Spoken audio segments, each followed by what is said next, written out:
Hello, my dear student. I hope you're fine. I'm fine too. If you want, you can turn on an option to watch the subtitles of this video as I speak in YouTube, okay? So let's start. Are you ready to learn and remember something about the passive voice? I hope so. Okay. So the passive voice, we are going to see it in these four tenses. And why is this used, the passive voice? We use it when we want to emphasize not the person that does the action, but the action itself. It's often found in news. For example, a bank was robbed yesterday. We don't know who robbed the bank. The thieves, probably. But the person is not important, but the action is. We are going to see it in these four tenses. We are going to check how you can transform it. And then I'm going to give you some exercises about it. Let's start with the present. How do we form the passive voice in the present? Okay, here we have the structure. We have the subject. In this case, the subject is Charles. In the active voice, you can see the person that does the action.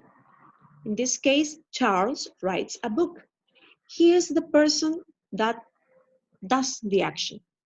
But in the passive voice, we change the book to the subject position.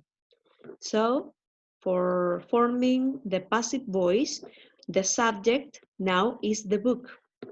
The book, then we use the present form of the verb to be. The present in this case, with one book is one thing. So we use is. A book is, and the verb in its participle form, the third column of the irregular verb list, is written. Remember, wrote, written. A book is written by Charles. Charles escribe un libro. Un libro es escrito por Charles. Va primero entonces el objeto, then to be verb, verbo to be, and then the participle form of the verb write, written. And the subject, if you want to add it, always preceded by a by preposition, por Carlos. Then another example. Carlos does many things. Now Charles cleans the windows. Carlos limpia las ventanas. To transform this into the passive voice, we move the windows to the subject position, the windows, then the to be verb, but the windows are many, not just one window. So in this case, we don't use is, we use are because it's plural. The windows, plural. The windows are, and the participle of clean is cleaned with ed. This is a regular verb. Las ventanas son limpiadas by Charles, por Carlos. Okay, let's continue.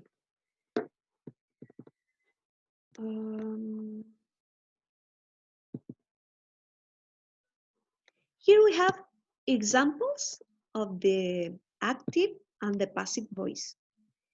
I write a book, you write a book, he writes a book, we write a book, you write a book, they write a book.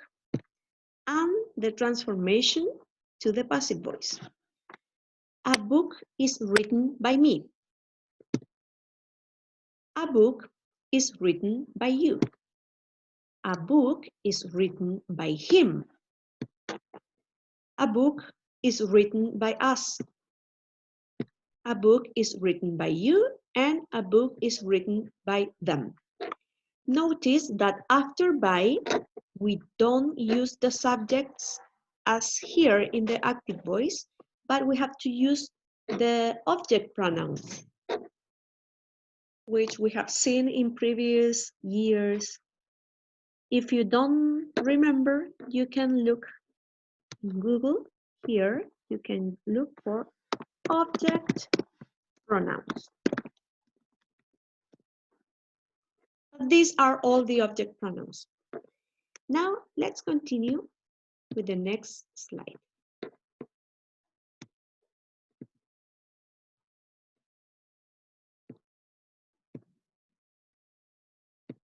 Now the passive voice in the past. As you can see, it's almost the same structure. But the only difference, can you see any difference? The difference is that instead of the present form of the to be verb, we use the past form of the to be verb.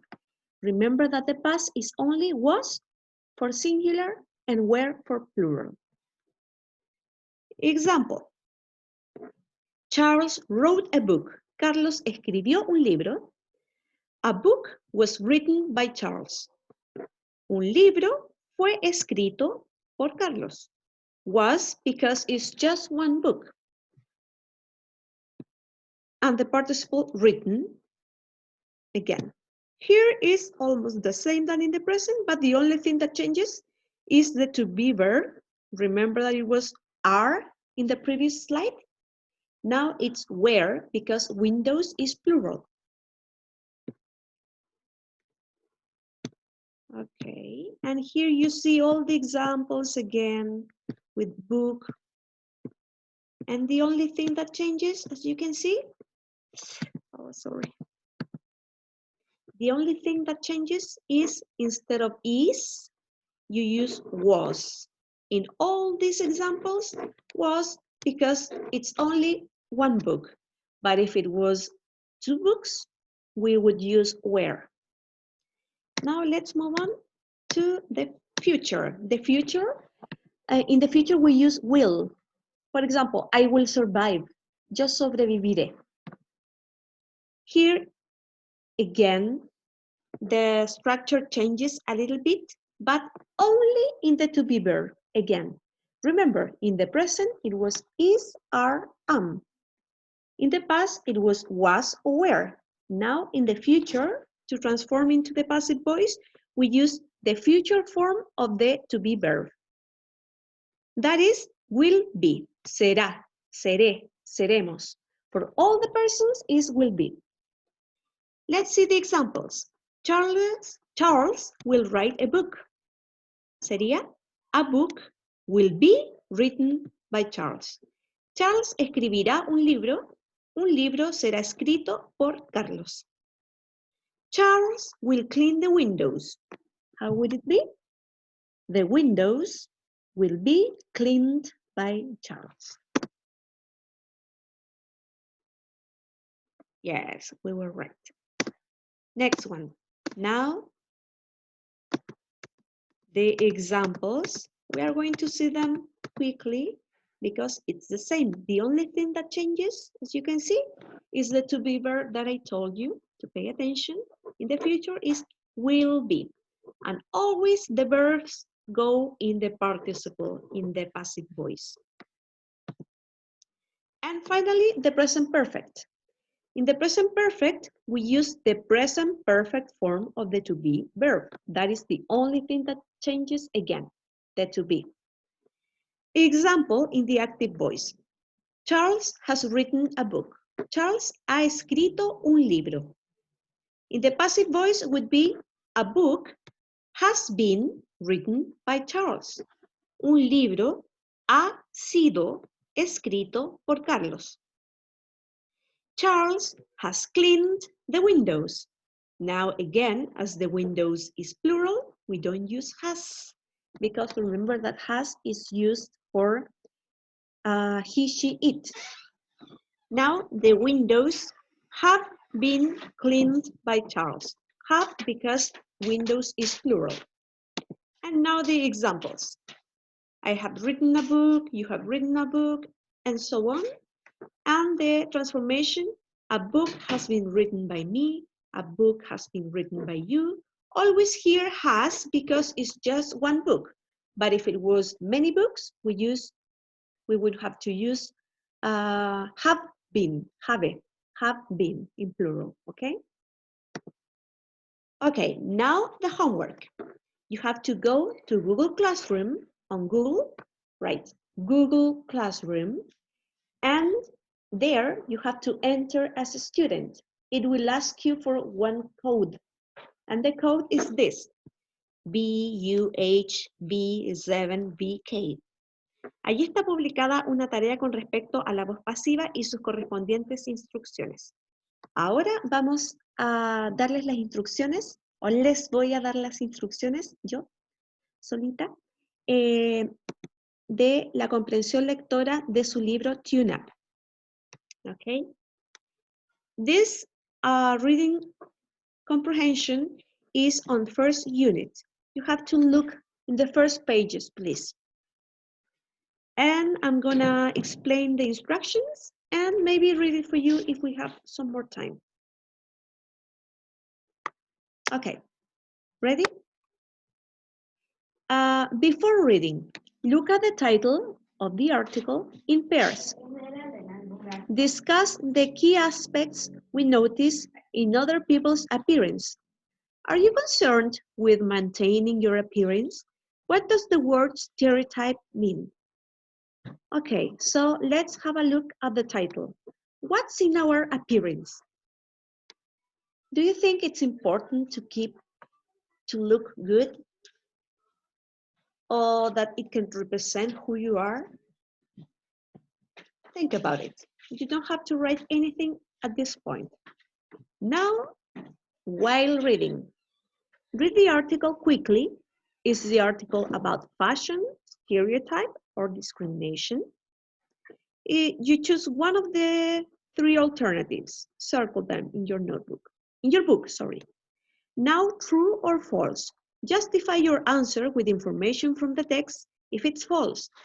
With a partner, explain your answer and your reasoning. A, B, C, D. We have 4 statements and you have to write true or false according to the text.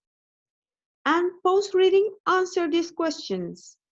You can answer these questions in your notebook, okay? You write the date in which you do the homework, pages of the book, and questions and the answers. Only 4 questions, so there's no much to write. Don't complain. Lazy guys, lazy guys. And here we have British and American words. We have the difference between some of the words. For example, in British, we say color with a U, color. And in American, color. Behavior, conducta, in British, with U. But in American, without the U, behavior. Fibers in American. Fringe, bangs, chasquilla. Then we have trousers, pantalones in British. In American, we say pants. And jewelry in British, and in American, jewelry. It's just a few differences between the two main countries in which English is spoken. And now I will read quickly the text for you with all my love.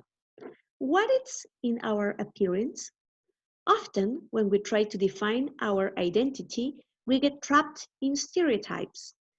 First impressions can be dangerous because you can be categorized as a particular type of person which has nothing to do with your stereotypes.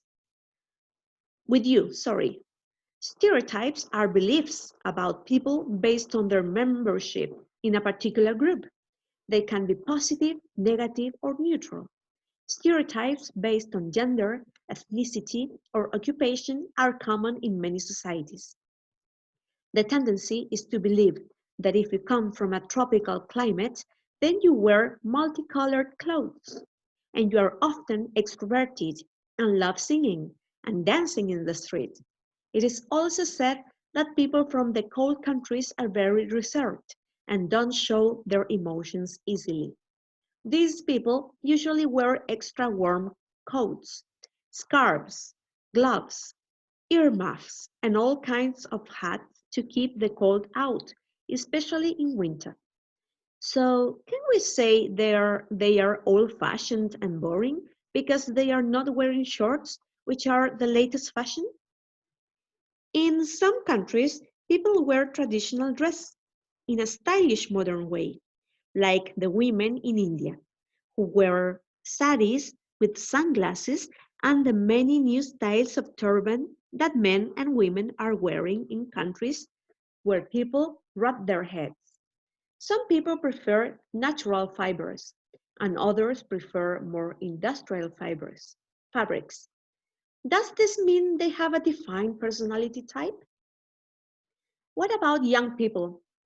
In this age of communication, youngsters all around the world follow their own trends, and you will find a teenager with spiked dyed hair as well as piercings, chatting on the internet with a friend on the other side of the globe who is wearing baggy clothes and has a shaggy haircut. However, what is the meaning of however? Sin embargo. However, both are probably wearing trainers on their feet and share the same musical preferences, whatever their appearance, tall or short, slim or broad, or wearing vintage clothes. Will this image tell us about someone's behavior? Esta imagen nos contará o nos dirá algo sobre la conducta de alguien. We tend to form stereotypes simply because our brains like to put information in order. It is easier to remember things or people if we put them into categories.